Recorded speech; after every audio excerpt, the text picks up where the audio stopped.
ओम महादेवाय तद्यां ज वरनेत्राय प्रियंतां प्रसीदयां ज भयंकरां भवानिधेतयां ज पुरुषः शीलारोहणसयां ज सर्वदे शांति भवानिध्यै प्रियंतां प्रसीदयां ज मनोरथाय कल्याणाय उत्तरे पधर बबू पकड़ ले सर्वदे सुसं भवानिधेतयां ज मनोरथाय मध्यांतराय कल्याणाय शीलारोहणसयां ज शिलभानिरभ्य महादेवाय कष्ट हरो दुख हरो कल्याण करो महादेव प्रसीदाय भयंकर भवानी धम प्रसीदय तनयां ज धरणी सुदाम भवानी दयम ज वृक्ष विवाहस्याम कल्याण कारिणी विभयु मनोरथ्यायम ज मंगलाय रक्षिताय विष्णु विवाह प्रज्वलिताय कल्याण शांति भवानी धय प्रियंताम ज प्रियंतां प्रसादितं भवे निर्धारम कल्याण कारिणी विभाजित स्वयं ज महामनियायम ज कल्याण शांति सर्वदायम ज सुखमयम ज कल्याण कारणम ज शीलारोहणसम सप्तवेदी प्रतिहृतामम ज महामनियायम ज कल्याण कारण विभयो।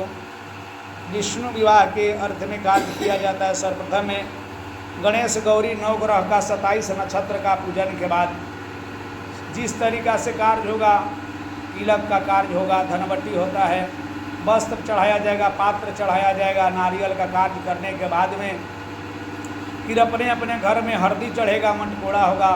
इसके बाद कार्य होता है मटकोड़े के बाद में हल्दी चढ़ने के बाद कुंवरत भात, इमली घोटाना, कार्य करना इत्यादि करने के बाद में कन्यादान में माता पिता और बच्ची का हाथ लेकर के कन्यादान भगवान को किया जाता है। भगवान विष्णु के बच्चे सूता कार्य वस्त्र से दे करके सोने को बना करके विष्णु और कार्य करना चाहिए। शालिग्राम भगवान को साक्षी, आंवला वृक्ष और आम के वृक्ष को साक्षी दे करके, अग्नि साक्षी दे करके कार्य करना चाहिए।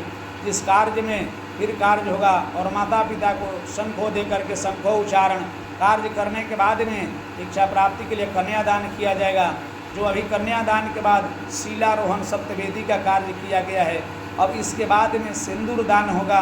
सिंदूर दान के बाद में अर्धित करने पर जो हम लोग पीढ़ा पलटने कहते हैं, गावना डोंगा का कार्य किया जाएगा और भगवान से स्मरण करना चाहिए।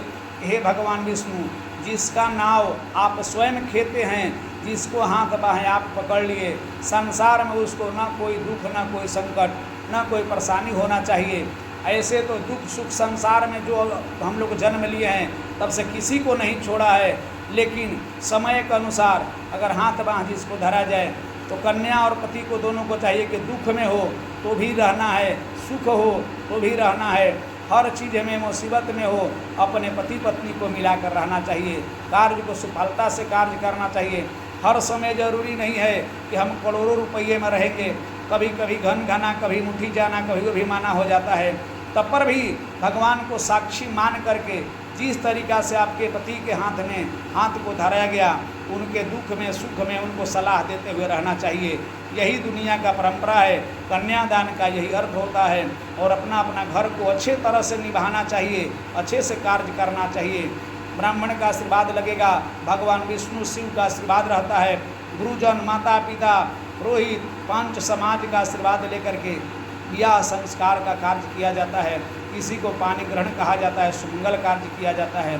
भगवान करें आपका जोड़ी बरकरार हो, सुखमय हो, हर समय शुभ ही शुभ हो, संतान हो, प्राप्ति हो, धन प्राप्ति हो, हर तरीका का सुखमय कल्याण होना चाहिए।